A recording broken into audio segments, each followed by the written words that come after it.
Hi, everyone. Welcome to my show, The MultiDimensional MD. I'm Dr. Arlene Dijamco, and my mission is to help bring the intuitive spirit back to medicine in practical and tangible ways. If you haven't already, please like and subscribe and comment, leave me questions, let me know where you're from. I would love to hear from you because I never know who's watching unless you tell me. Today, I want to talk more about clarity because this November is bringing more clarity, but sometimes you may not like what you see. You may or may not.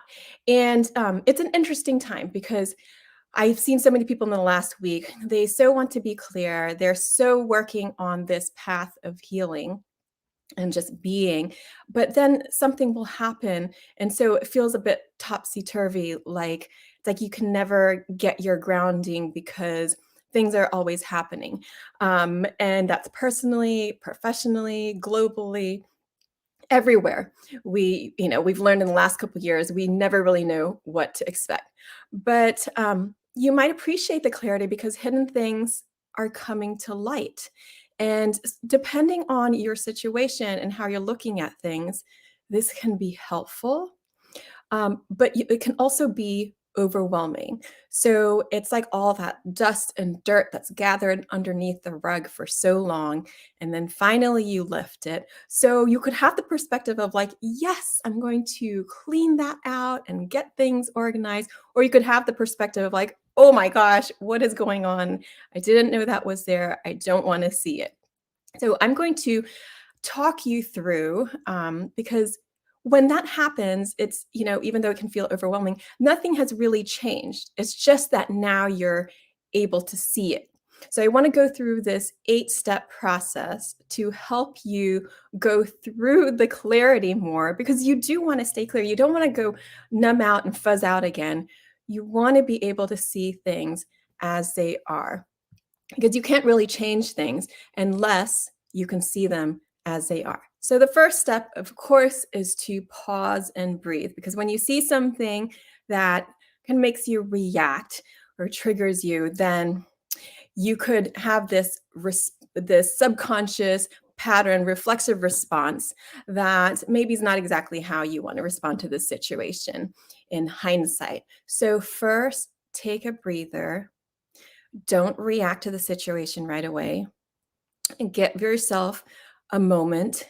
If you haven't eaten, get something to eat. If you're dehydrated, drink. If you need to take a nap or just go for a walk and move your body, do those things so that you can pause. And maybe don't think about the situation immediately because just need a moment for your mind to clear. And it's sometimes during those moments when we are like in the shower or just going for a walk where you're not actively like conscious trying to deal with a situation, where you have a spark of inspiration that comes through. So we do need that stillness so that we can hear our intuition, our inner guidance, and those whispers that come through. So really don't be reactive, just pause and breathe and give yourself a moment before you respond to the situation. 2, be clear about what you don't like about it, because this is so learning. It's about learning about yourself. Why does it make you uncomfortable? Did someone say something snarky to you and judgmental? And what was that you didn't like about it? Do you feel that it's not fair? There's some sort of unjust treatment, or someone's lying or insincere? So many people are smiling without actually being happy. Or, in the South, they have that phrase, bless your heart. And it's sort of a little bit of a mocking phrase because it's like, bless your heart means like, more of an eye roll kind of way where there's a little bit of judgment there. And, or is it there's this huge unknown? Maybe I see people dealing with symptoms without a diagnosis, and that can drive people crazy, and that can drive physicians crazy. But I'm okay with the unknown. I love that wiggle room. And when you see someone maybe not being sincere, then the next step is you want to consider: do you ever do this to yourself? whether to yourself or to others. So do you ever do this yourself? So say somebody said something judgmental to you or kind of snarky. Do you ever say those things to yourself in your head? Or maybe there was something unfair. I mean, do you ever give other people like preferential treatment? Chances are, there's just a little bit of it. And I'm not saying that this has to be like the major part of aspect of your personality or your behavior, but you just want to consider, is there a little piece of it in you? Have you been insincere? Have you been putting on this mask of happiness, and then underneath that there's so much grief or sadness or anxiety? I feel that so many people do that. So when we have this clarity, we want to be able to look under that mask and see who we really are. And when there's a huge unknown, also consider that it's it's a there's so much wiggle room. There's so much in the gray zone. That means there's so much potential. It could go either way, and that's remarkable, because then you can decide, how would you like it to be? So this takes some sort of imagination, and it takes you being clear with what your ideals are, how you want to feel about yourself, how you want the world to look. So how would you like it to be? Do you want people to be kinder? Do you want yourself to be kinder? Do you want to be nicer to yourself? How do you talk to yourself? And how do you want other people to talk to each other? And what could what would you do if everything felt okay? So how could you take a small step towards that ideal now? And you don't have to, change the world completely, but it's each person deciding to take one small step at a time. Because each step you take, even the movement of it with your body, will bring some momentum in that direction. So it's about being purposeful and sincere about what you choose, because you could be purposeful about something, but feel that you don't really mean it, right? Like you could be generous, but maybe part of you doesn't want to be generous, or maybe somebody's doing it for show. So it needs to line up, your behavior, your feeling of it, your intention of it. It can't be forced. You have to mean it with your feeling too. So focus on what you can do now, not what you can do, like my friend Maudie always says. And what's a small step that you can take now? Because if we back up from the first step, I said pause, take a breather. If you didn't do that, then you would have this reactive response. And then that kind of behavior and thoughts will place momentum in that direction, which maybe is not what you really intend, not what you want deep down. So, I mean, really deep down, people know what they want. So it's considering that. And it's that clarity to dig deeper and deeper in you to know what you really want. And I see so many people, um, like when they're working on their health or just wanting to feel better, deep down, they know what they need. It's that step, taking that small step towards it. Maybe it's eating a little bit better. Maybe it's saying kinder words to yourself in your thoughts. So these things are easy to do in a way, but for some reason, it can be difficult because the default patterns in you will take some conscious effort to shift. That's why it feels difficult.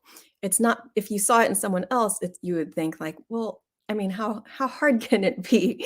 But when everything is personal to you, of course, it can feel a lot different.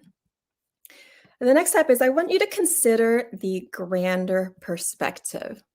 So, if it's an if it's another person that you see and you don't really like what you see, listen, it's their life, it's their journey, and it's their free will. So if you decide to go in in control by overhelping or want to change things for them and they don't want to, that's you putting your free will on another person.